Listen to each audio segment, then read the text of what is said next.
आज Doubtnut app download करें। Doubtnut पर अपने सभी गणित, रसायन विज्ञान, भौतिक विज्ञान और जीव विज्ञान के डाउट्स का करो सफाया।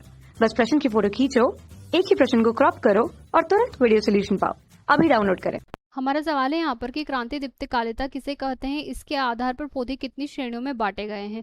तो अगर हम यहाँ पर बात करें क्रांति दीप्तिकालिता की, हम यहाँ पर कह सकते हैं कि दीप्तिकालिता का अर्थ होता है कि यहाँ पर अगर इसकी परिभाषा की हम यहाँ पर बात करें तो हम यहाँ पर कह सकते हैं कि पौधों के लिए पुष्पन के लिए यहाँ पर जो पुष्पन का अर्थ है कि पौधों में यहाँ पर जब पुष्प लगते हैं तो उसे हम यहाँ पर पुष्पन के नाम से जानते हैं। तो पौधों के पुष्पन पर यहाँ पर जो है दिन व रात की अवधि का जो प्रभाव पड़ता है उसे हम यहाँ पर दीप्तिकालिता के नाम से जानते हैं। तो दिन व रात की अवधि की अगर हम बात करें तो कुछ पौधे ऐसे होते हैं जिन्हें यहाँ पर जो दिन के प्रकाश की ज्यादा आवश्यकता होती है और कुछ पौधों को यहाँ पर जो रात्रि की ज्यादा आवश्यकता होती है।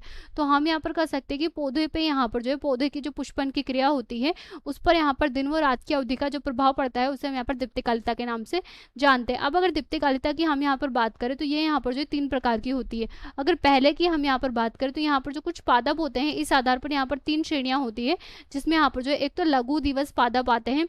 इसके पश्चात दूसरे की अगर हम बात करें तो ये यहाँ पर जो दीर्घ दिवस पादप आते हैं, और इसके पश्चात अगर तीसरे की हम यहाँ पर बात करें तो वो यहाँ पर जो दिवस निरपेक्ष पादप आते हैं। तो इस प्रकार से यहाँ पर जो 3 श्रेणियां हमारी होती हैं, लघु दिवस, दीर्घ दिवस व दिवस निरपेक्ष, जिन पर यहाँ पर जो है दिवस का कोई प्रभाव नहीं पड़ता उसे हम यहाँ पर दिवस निरपेक्ष के नाम से जानते हैं। तो अगर हम यहाँ पर बात करें सबसे पहले पादप की यानी कि लघु दिवस पादप की, तो जो लघु दिवस पादप होता है इनकी यहाँ पर जो दिन की आवश्यकता होती है, अगर दिन की हम यहाँ पर बात करें तो इन्हें यहाँ पर दिन की कम आवश्यकता होती है, यानी कि दिन की अवधि इन्हें इतनी आवश्यक नहीं होती। यहाँ पर जो है रात्रि की इन्हें ज्यादा आवश्यकता होती है। इसके अलावा अगर दीर्घ दिवस पादप की हम यहाँ पर बात करें तो हम यहाँ पर कह सकते हैं कि इन्हें यहाँ पर जो है मुख्य रूप से दिन की अवधि की, दिन के प्रकाश की ज्यादा आवश्यकता होती है। और अगर दिवस निरपेक्ष पादप की हम यहाँ पर बात करें तो हम यहाँ पर कह सकते हैं कि इनमें यहाँ पर जो है दिन व रात का कोई प्रभाव नहीं पड़ता, यानी कि सामान्य रूप से इन पे यहाँ पर जो है अवधि का कोई प्रभाव नहीं पड़ता।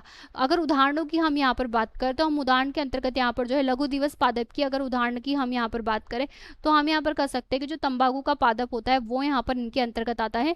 इसके अतिरिक्त जो सोयाबीन होती है वो यहाँ पर इनके अंतर्गत आती है। यहाँ पर सोयाबीन, तंबाकू इसके अंतर्गत आते हैं। इसके अलावा जो सरसों होती है वो भी यहाँ पर इनके अंतर्गत आती है। इसके पश्चात अगर हम यहाँ पर दीर्घ दिवस पादप की बात करें तो दीर्घ दिवस पादप के अंतर्गत हम यहाँ पर कह सकते हैं कि जो पालक होते हैं वो यहाँ पर इसके अंतर्गत आता है, उन्हें यहाँ पर दिन की अवधि की ज्यादा आवश्यकता होती है। इसके अलावा पालक के अलावा हम यहाँ पर कह सकते हैं कि जो गाजर तथा मूली जैसे पादप होते हैं उन्हें भी यहाँ पर जो दिन की अवधि की ज्यादा आवश्यकता होती है। और अगर दिवस निरपेक्ष की हम यहाँ पर बात करें जिन पर यहाँ पर जो है अवधि का प्रभाव नहीं पड़ता, तो हम यहाँ पर कह सकते हैं कि मक्का जो होती है उस पर यहाँ पर सामान्य रूप से अवधि का प्रभाव नहीं पड़ता। इसके अलावा जो टमाटर होता है वो यहाँ पर इसके अंतर्गत आता है। और हम यहाँ पर कह सकते हैं कि जो खीरा होता है वो भी यहाँ पर दिवस निरपेक्ष के अंतर्गत आता है। कक्षा 6 से 12वीं से लेकर नीट, IIT, JEE वो एडवांस के लेवल तक 1 करोड़ से ज्यादा छात्रों का भरोसा। आज ही डाउनलोड करें डाउटनेट ऐप या व्हाट्सएप करें अपने सारे डाउट्स 8400 400 400 पर।